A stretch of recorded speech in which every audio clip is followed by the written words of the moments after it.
নমস্কাৰ মোৰ শুভাকাংক্ষী বন্ধু বান্ধৱীসকল মই আজি আপোনাসকলৰ ওচৰলৈ আৰু কেইটামান গুৰুত্বপূৰ্ণ কথা লৈ আহিছোঁ মন কৰিবলগীয়া কথা যে আমাৰ যি ঈশ্বৰ চিন্তা এজন ঈশ্বৰ আছে অদৃশ্য শক্তি আছে সেই শক্তিৰ দ্বাৰা আমি প্ৰভাৱিত হৈ আছোঁ বা we are guided by God or unseen power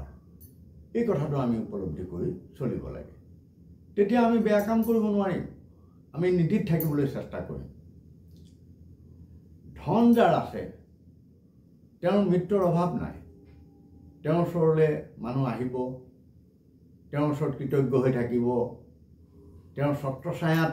নানান সুবিধাও পাব এই ধৰণৰ কথা সম্বন্ধীয় মানুহ বহুত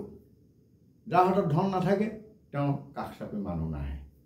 এই কথা মই কোৱা নাই চাণক্য নীতিত উল্লেখ আছে মিঠা মাত সাৰ দিলে আমাৰ অসুবিধা কি হয় আমি ৰুক্ষ হ'ব নালাগে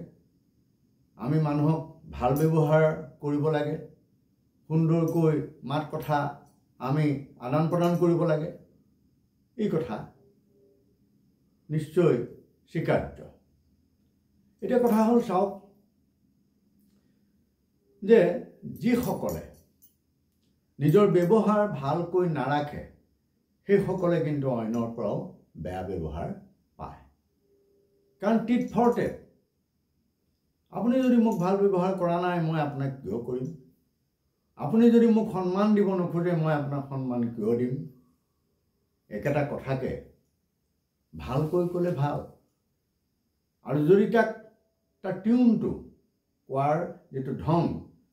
সেইটো যদি অলপ বেলেগ হৈ যায় তেতিয়াহ'লে মানুহে বেয়া পায় মানুহ অসন্তুষ্ট হয় এই কথাবোৰ আমি মন কৰিব লাগে চকু থাকিও গাঁতত পৰিব নালাগে এই চকু থাকিও গাঁতত পৰাৰ কথাটোত এইটো দেখা যায় যে মানুহ অন্ধ হয় মানুহ কণা এটা সাধুলে মনত পৰিছে তাৰ অকণমান অংশ কৈ দিব খুজিছোঁ এজন ৰজাই মন্ত্ৰীক ক'লে যে আপুনি মোৰ ৰাজ্যত কিমান কণা আছে আপুনি হিচাপটো কৰিবচোন মোক দিব মন্ত্ৰীয়ে ৰজাৰ কথা শুনি তিনিআলি এটাত মানে বহি লৈ সুবিধা কৰি ল'লে আৰু লৈ এই যে মৰাপাতৰ পৰা ৰচা তৈয়াৰ কৰি আছে ৰজা সিফালেদি গ'ল ভাবিলে এওঁনো কি কৰি আছে তেওঁক সুধিলে এৰা কি কৰি আছা কৈছে আপুনিতো দেখিছেই তাৰপিছত ৰজা আঁতৰি দিলে তাত যেতিয়া হিচাপটো দিলে কণাৰ হিচাপটো দিলে লিষ্টখন বনালে তেতিয়া ৰজাৰ নামটো তাত উল্লেখ থাকিলে ৰজাক সেই লিষ্টখন যেতিয়া দিলে ৰজাটো অলপ খং উঠিলে ৰজাৰ যে কিয় কৈছা তুমি এনেকৈ মইতোতো চকু আছে মই দেখি আছোঁ মোক তুমি এই অন্ধ বা কণাৰ লিষ্টত তুমি মোৰ নামটো সোমোৱাই দিলা তেতিয়া মন্ত্ৰীয়ে ক'লে যে আপুনি মই সিদিনা যেতিয়া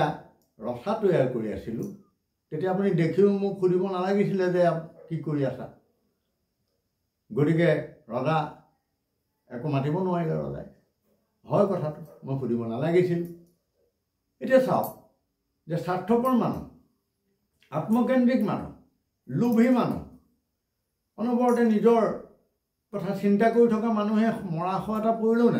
পৰি থাকিলেও নেদেখে ভাবিবলগীয়া কথা কিন্তু হয় এইটো কথা আপোনালোকে ভাবি চাব হয় সেইকাৰণে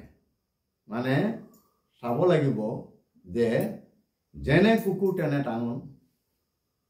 এই কথাটো আছে every action has N opposite and equal reaction আমি নাপায় অন্যক ব্যৱহাৰ কৰিবলৈ আত্মসন্মানত আঘাত কৰিব নাপায় কৰা অনুচিত প্ৰত্যেকৰে আত্মসন্মান আছে আত্মসন্মান বোধ আছে আত্মবিশ্বাস থাকিব লাগিব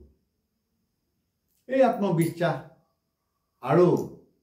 নিজৰ যিটো ব্যৱহাৰ এই ব্যৱহাৰ সঠিক ৰূপত আমি আচলতে ৰাখিব লাগে ব্যক্তিগত জীৱন বা সামাজিক জীৱনত ই অপৰিহাৰ্য ধন্যবাদ